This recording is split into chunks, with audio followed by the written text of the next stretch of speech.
नमस्कार दोस्तों, स्वागत है आपका मेरे चैनल में। चलिए आज हम जानेंगे वो दो चीज़ें जो कभी नहीं भूलनी चाहिए जब हमें नीम करौली बाबा के मंदिर में जाना हो। पहले सभी बोलिए श्री नीम करौली बाबा महाराज की जय। बोलो कैची धाम महाराज की जय।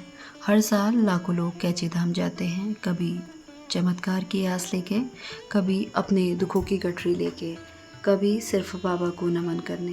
पर बाबा का धाम कोई पर्यटक स्थल नहीं है, वो एक ऊर्जा का केंद्र, जहाँ एक एक कण में चमत्कार है, जहाँ एक एक कदम पर करुणा बरसती है।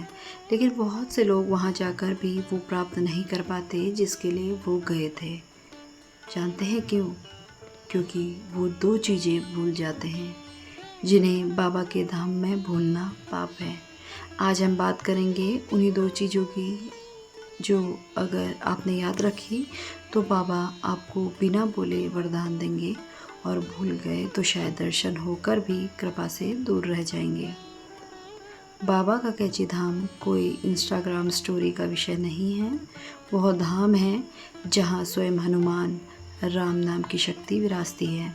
अगर आप वहाँ सेल्फी लेने, भीड़ दिखाने या बाबा के साथ फ़ोटो खिंचवाने की इच्छा लेकर जाते हो तो आपने पहला नियम तोड़ दिया है। नीम करौली बाबा का वचन, जो अपने को कुछ समझता है वो मेरे धाम में कुछ नहीं पाता, जो अपने को मिटा देता है वो मेरे चरणों में सब कुछ पा लेता है। एक कहानी सुनते हैं छोटी सी। एक बार बड़ा अफसर बाबा के धाम गया, माथा भी टेका, प्रसाद भी लिया, पर मन में अहंकार था, मैं बड़ा आदमी हूँ, मेरे पास इतना पैसा है।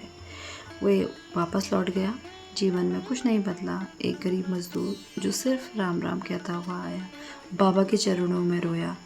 उसके जीवन में 1 महीने में चमत्कारों की बारिश होने लगी। पहला नियम, कैची धाम जाओ तो अपने मैं को बाहर छोड़ो, क्योंकि बाबा मैं से प्रेम नहीं करते, वो सिर्फ प्रेम से प्रेम करते हैं। कभी मत पूछो बाबा मुझे क्या देंगे, मेरा काम कब बनेगा। सिर्फ बोलो बाबा मैं आया हूँ, अब आप जैसा चाहो वैसा कर दो।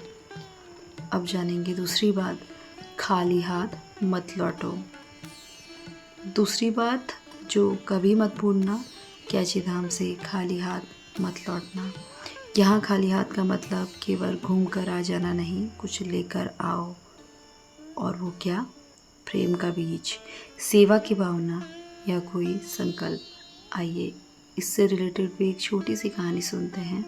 एक लड़का जो कैची धाम आया, बाबा की मूर्ति देखी, प्रसाद लिया, फ़ोटो खींची और चला गया। वो सालों तक यही कहता रहा, कैची धाम गया था, कुछ नहीं हुआ। एक वृद्ध महिला आई, मंदिर में चुपचाप बैठकर बोली, बाबा मैं लौटते वक्त हर मंगलवार को एक बेसहारा को खाना खिलाने का संकल्प लेके जाऊंगी।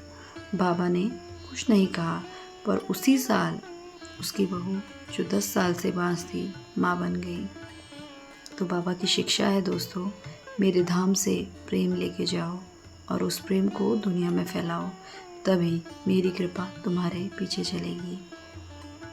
बाबा का अंतिम संदेश आप सुन लीजिए। बाबा कहते हैं, बच्चा अगर तू कैची धाम जा रहा है या जाने का मन बना रहा है तो 2 बातें हमेशा साथ लेकर चल।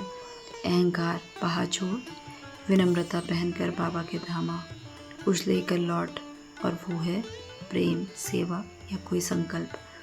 बाबा शब्दों से नहीं तेरे भाव से प्रसन्न होते हैं। तू कुछ मांगे या ना मांगे, पर अगर भाव सच्चा है तो बाबा तेरे जाने से पहले ही तेरे भाग्य में बदलाव कर देंगे। और अगर तू वहाँ गया और सिर्फ इतना कहा, बाबा आपने बुलाया मैं आ गया, तो समझ ले तेरा जीवन वैसा नहीं रहेगा जैसा पहले था।